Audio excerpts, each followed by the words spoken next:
Welcome back guys. नए Google ads account के अंदर जनरली बहुत सारे फ्लक्चुएशंस आपने भी देखे होंगे। रिजल्ट्स कंसिस्टेंट नहीं रहते हैं, उसके अंदर भी फ्लक्चुएशंस रहते हैं। कन्वर्जन्स कभी बढ़ जाते हैं, कभी घट जाते हैं। इतनी जल्दी कैंपेन्स आपके स्टेबलाइज नहीं होते। आज की इस वीडियो में इसी चीज को डिटेल से समझने की कोशिश करेंगे कि ऐसे कौन से रीजंस हैं जिनकी वजह से सारी चीजें होती हैं और इनको किस तरीके से हम लोग ओवरकम कर सकते हैं। चलिए शुरू करते हैं इस वीडियो को। जो पहली चीज है फ्लक्चुएशंस को अवॉइड करने के लिए, वो है नैरोअर फोकस। अगर आप एक कैंपेन के अंदर बहुत सारे डिफरेंट मैच टाइप्स के कीवर्ड्स को सिलेक्ट कर लेंगे इन द वेरी बिगिनिंग और बहुत सारे एड्स आप क्रिएट करने लगेंगे शुरुआत में ही, तो उस पर्टिकुलर सिनेरियो में कीवर्ड्स टू एड्स की जो मैपिंग है ना, उसके बहुत सारे परम्यूटेशन कॉम्बिनेशंस बन जाते हैं। तो ऐसे में सिस्टम बहुत सारे परम्यूटेशन कॉम्बिनेशंस को टेस्ट भी करता है और इन सिचुएशंस में जनरली आपकी जो सीपीसी है वो हाई हो जाएगी, या कुछ टाइम के लिए आपके ठीक रिजल्ट्स देखने को मिलेंगे और कुछ टाइम के लिए आपको उतने अच्छे रिजल्ट्स देखने को नहीं मिलेंगे। तो इनिशियली मैं आपको रिकमेंड करूंगा कि आपको उस टाइप के कीवर्ड्स के ऊपर जाना है, कीवर्ड इंटेंट के ऊपर जाना है, जिसके ऊपर एक्चुअली आपको कॉन्फिडेंस है। केवल कीवर्ड्स को भर लेने से आपका काम नहीं चलेगा। अगर आप ये सोचो नहीं मैं इस स्पेसिफिक कीवर्ड के ऊपर भी टारगेट करना चाहता हूं, इसके ऊपर भी टारगेट करना चाहता हूं, तो वो शुरुआत की चीज नहीं होती है। इंटेंट मैपिंग और कीवर्ड्स को आप बाद में भी ऐड कर सकते हैं, शुरुआत में उतने ज्यादा कीवर्ड्स ऐड करने की जरूरत नहीं है। उससे डेफिनेटली शुरुआत में आपको फ्लक्चुएशंस देखने को मिलेंगे और आपका जो अकाउंट है ना वो उतनी जल्दी स्टेबलाइज नहीं होगा। सेकंड पॉइंट, अगर आप ये चाहते हैं कि आपके कैंपस जल्दी स्टेबलाइज हो, तो आपको मल्टीपल डेटा पॉइंट्स जो है वो सिस्टम को, एल्गोरिदम को प्रोवाइड करना होगा। अगर आपके पास पहले से एक कस्टमर लिस्ट है तो वो आप प्रोवाइड कर दें। अगर आपने रीमार्केटिंग टैग्स वगैरह पहले से लगा रखा था, गूगल एड्स आपने बाद में रन करना शुरू किया, तो वो जो डेटा थी उसको यूज करने की कोशिश करें, उसको ऑडियंसेस की तरीके से ऑब्जर्वेशन में यूज करने की कोशिश करें। अगर आप डिफरेंट थर्ड पार्टी टूल्स के ऊपर काम करते हैं, जैसे सीआरएम हो गया, तो उसको आप गूगल एड्स के साथ इंटीग्रेट कर दें, जिससे और ज्यादा डेटा जो है वो गूगल एड्स को मिल जाए, कस्टमर की और ज्यादा इंफॉर्मेशन जो है वो गूगल एड्स को मिल जाए। ऑफलाइन कन्वर्जन्स अगर सीआरएम के बेसिस पे आप सेटअप कर सकते हैं तो उसको भी सेटअप करने की जरूरत है। जितनी ज्यादा डेटा आप इनिशियली शुरुआत से ही गूगल एड्स को देते जाएंगे, उतना बेहतर गूगल एड्स लर्न करता जाएगा और उतने ही ज्यादा चांसेस हैं कि आपके फ्लक्चुएशंस भी ना हो और साथ ही साथ आपके कैंपेन्स जल्दी जो है वो ऑप्टिमाइज हो जाए। थर्ड पॉइंट के ऊपर आते हैं, which is basically related to campaign settings में चेंजेस करना। मैंने क्या देखा है, बहुत सारे लोग बहुत जल्दी जल्दी कैंपेन के अंदर जो चेंजेस हैं वो करते हैं। कुछ ही क्लिक्स आई, उनको रिजल्ट्स नहीं आए, बहुत जल्दी चेंजेस जो है वो करना शुरू कर देते हैं, स्पेशली ऑप्टिमाइजेशन के पॉइंट ऑफ व्यू से। एक बहुत इंपॉर्टेंट चीज मैं आपको ऑप्टिमाइजेशन के पॉइंट ऑफ व्यू से बता रहा हूं कि ऑप्टिमाइजेशन को हमेशा आपको सेट ऑफ रूल्स के थ्रू करने की कोशिश करनी है। कि जैसे अगर मेरे पास इतनी डेटा आ गई तो इतने टाइम पीरियड की, या लास्ट 3 डेज की, या लास्ट 7 डेज की मैं डेटा देखूंगा, और अगर कोई मेट्रिक में मेरे को चेंजेस देखने को मिले या मेट्रिक मेरे बेंचमार्किंग के अकॉर्डिंग नहीं है, तो मैं ये रिस्पेक्टिव चेंजेस जो है वो अपने अकाउंट के अंदर लूंगा।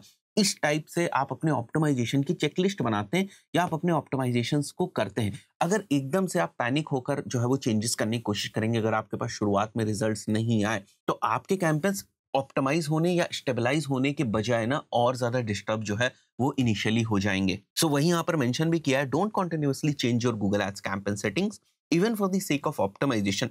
Plan your changes according to rules, कि कब मेरे को क्या करना है, if else this then that, इन सब चीजों को यूज करने की जरूरत है। और ये चीजें कहीं ना कहीं कुछ ना कुछ एक्सपीरियंस के बाद आती हैं। जब आप कुछ अकाउंट्स के ऊपर काम कर लेंगे तो आपको समझ में आने लगता है कि अच्छा, अगर ये सारी चीजें हमें देखने को मिलती हैं तो ये एक पैटर्न बनता है, मुझे इस टाइप से ऑप्टिमाइज करने की जरूरत है। तो ये सब चीजें धीरे धीरे आपको भी एक्सपीरियंस से आ जाएंगी। आगे बढ़ते हैं, फोर्थ पॉइंट समझने की कोशिश करते हैं, जो एक रीजन हो सकता है फ्लक्चुएशंस का early stage of Google ads account के अंदर। अगर आप बहुत सारी कॉम्प्लिकेटेड टेस्टिंग बिल्कुल शुरुआत में कर रहे हैं, जैसे मल्टीपल लैंडिंग पेजेस को टेस्ट कर रहे हैं, अगेन वही परम्यूटेशन कॉम्बिनेशन वाली चीजें बन जाएंगी, मल्टीपल सीटीएस को टेस्ट कर रहे हैं, मल्टीपल कीवर्ड्स को, डायनामिक कीवर्ड इंसर्शन वगैरह जैसी चीजों को, अगर आप बहुत शुरुआती टाइम में, जहां पर अकाउंट के अंदर कन्वर्जन्स नहीं है, कैंपेन स्टेबल नहीं हुए, कोई कन्वर्जन की हिस्ट्री नहीं बनी, कोई पैटर्न नहीं बना, और एक स्पेसिफिक डेटा पॉइंट के अराउंड बहुत सारी डेटा नहीं बनी, कहने का मतलब ये कि आपको नहीं पता है कि आपके टॉप 5 परफॉर्मिंग कीवर्ड्स कौन से हैं बाकी रिलेटिव कीवर्ड्स के कंपैरिजन के अंदर। तो ये सारी चीजें अगर आपको शुरुआत में नहीं पता है और आप बिना मतलब कि बहुत सारी जो टेस्टिंग है वो करते जा रहे हैं, टेस्टिंग में आप बहुत एफर्ट्स जो है वो लगा रहे हैं, तो वहां पर आपको जो प्रॉब्लम है वो होगी। और ये सारी चीजें अनस्टेबिलिटी और वोलेटिलिटी जो है वो आपके अकाउंट्स के अंदर लेकर आएंगी। आगे बढ़ते हैं फिफ्थ पॉइंट के ऊपर, new accounts are generally put in sandbox. कहने का मतलब इन जनरल आप ये मान लें कि नए अकाउंट्स उतनी जल्दी आपको परफॉर्मेंस नहीं देंगे, राइट। आपको क्या क्या चीजें ध्यान रखनी है, मेंटेन कंसिस्टेंट स्पेंड पैटर्न। शुरुआत में आपको कोशिश करनी है कि आपका बजट जो है वो एग्जॉस्ट ना हो जल्दी।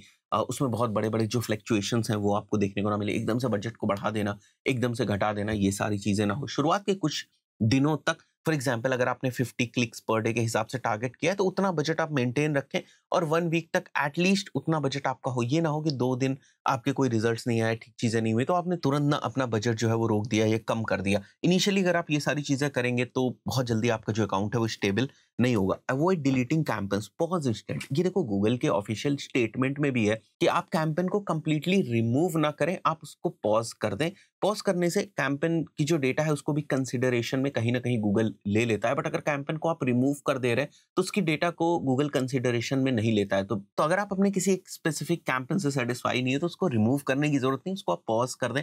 दूसरा कैंपेन अगर आपको बनाना है, तो वो दूसरा कैंपेन आप बना सकते हैं। यहाँ पर जो लास्ट पॉइंट है, वो बहुत इंपॉर्टेंट है। मैंने क्या देखा है, बहुत सारे लोग कन्वर्जन ट्रैकिंग में रेगुलर बेसिस पे चेंजेस करते रहते हैं। उनकी कन्वर्जन ट्रैकिंग ही नहीं फिक्स हो पाती, या अगर उन्होंने GA4 से कन्वर्जन्स को इंपोर्ट किया हुआ है, तो कभी-कभी वो उसकी आईडी को चेंज कर देते हैं। इस टाइप से जो आपके ट्रैकिंग वाली प्रॉपर्टीज़ हैं, अगर आप उनके आईडीज़ को या उनकी कॉन्फ़िगरेशंस को रेगुलरली चेंज करते रहेंगे, तो भी आपके अकाउंट्स ना इतनी जल्दी स्टेबल नहीं हो पाएँगे। तो इस चीज़ का भी ध्यान रखने की ज़रूरत है। यही सारे रीज़न्स होते हैं जिनकी वज़ह से आपके गूगल एड्स के अकाउंट इतनी जल्दी जो है वो स्टेबल नहीं हो पाते और बहुत सारे फ्लक्चुएशंस आपको देखने को मिलते हैं। आई बिलीव वीडियो आपको वैल्युएबल लगा होगा, कुछ चीज़ें आपने ज़रूर यहाँ से सीखी होंगी। इस पर्टिकुलर वीडियो के अंदर इतना ही।